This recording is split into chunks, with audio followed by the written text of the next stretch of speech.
আসসালামু আলাইকুম এভরিওয়ান, সবাই কেমন আছো? আলহামদুলিল্লাহ আমি অনেক ভালো আছি। সো আজকে আমি পালং শাক রান্না করব, সেই রেসিপিটাই তোমাদের সাথে শেয়ার করব। সো প্রথমেই আমি পালং শাক সুন্দর করে কুটে ধুয়ে নিলাম এই যে প্লেটে। এরপর আমি চুলায় বসিয়ে দিলাম কড়াইতে দিয়ে দিলাম পেঁয়াজ, রসুন, লবণ আর কাঁচামরিচ। শাক ধোয়ার পর কিন্তু অনেক শাক দেখা যায়, কিন্তু রান্না করার পর কিন্তু একদম কম হয়ে যায়।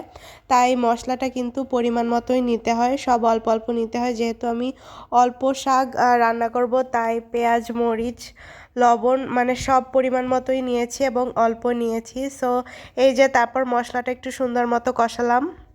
তো আমার মশলাটা অলরেডি হয়ে গিয়েছে, এই যে দেখতে পাচ্ছ লাল লাল হয়ে গিয়েছে মশলাটা। এরপরই আমি ধোয়া পালং শাকগুলো সুন্দর করে দিয়ে দিচ্ছি, যেহেতু মশলাটা অলমোস্ট ডান। এরপর পালং শাকগুলো সুন্দর করে দিয়ে একটু নেড়ে চেড়ে দিচ্ছি। পালং শাকে কিন্তু কোনো পানি দিতে হয় না, ধোয়ার পর যতটুকু থাকে অতটুকুই আনাপ। এরপরে আমি সুন্দর মতো একটু নেড়ে চেড়ে দিলাম, আর লবণও দেখলাম যে ঠিকঠাক হয়েছে কি না। সো এই যে অলমোস্ট হয়ে গিয়েছে, আর দেখতে পাচ্ছ পালং শাক কিন্তু একদম অল্প হয়ে গিয়েছে। সো তারপরে আমি ঢাকনা দিয়ে একটু সুন্দর মতো ঢেকে দিলাম। ঢাকনা দিয়ে কিছুক্ষণ রাখলাম 2 মিনিটের মতো। তারপর 2 মিনিট পর উঠালাম, এই যে আমার শাক কিন্তু অলমোস্ট হয়ে গিয়েছে। একটু নেড়ে চেড়ে দিলাম, তারপর আবার ঢাকনা দিয়ে দিলাম।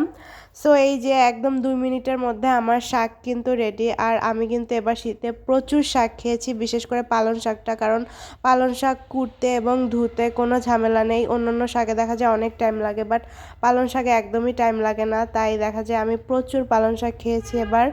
আর শাক খাওয়া তো এমনিতেই ভালো, খুবই ঝটপট, খুবই তাড়াতাড়ি রান্না হয়ে যায় 2 মিনিটের মধ্যে। আর এই যে দেখতে পাচ্ছ শাকের কালারটা কিন্তু খুব সুন্দর এসেছে, আর খেতেও সুস্বাদু। সবাই ভালো থাকবেন, আল্লাহ হাফেজ।